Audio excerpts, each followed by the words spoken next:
ছাদে উঠে আমি এটা কী দেখলাম।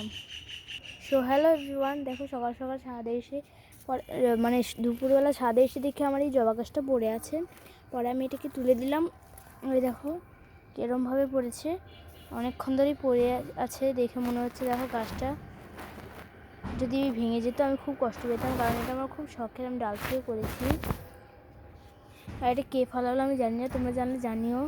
আর আমি এখানে এখন আসতে পারি এই সাইডে, কারণ আমার বাবা ছাদ পরিষ্কার করেছে আর গাছগুলো একটু ফাঁক ফাঁক করে রেখেছে যাতে আসতে পারি। কিছুদিন আগে যে বীজগুলো লাগিয়েছিলাম ওইগুলো হয়নি, বোধহয় আরও কয়েক মাস লাগবে। আর এখানে আরেকটা বীজও পেকে গেছে, কিন্তু এটা ধরতে অনেক অনেক কাটা এটার ধরতে, তাই এটা ধরতে অনেক কষ্ট। এটা খুব সাবধানে ছিঁড়তে হয়। এই দেখো ছিঁড়ে নিয়েছি। এইটা আছে না, আমি আমার একটা ফ্রেন্ডকে দিব,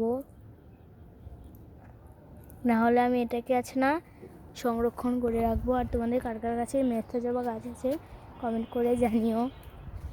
আর আমার বাগানটা সব পরিমাণে বাবা পরিষ্কার করে দিয়েছে, দেখো দেখতে ভীষণ ভালো লাগছে। আজকের ভিডিওটা এই পর্যন্ত। তোমাদের কার কার আমার ভিডিও ভালো লাগে কমেন্ট করে জানিও। টাটা।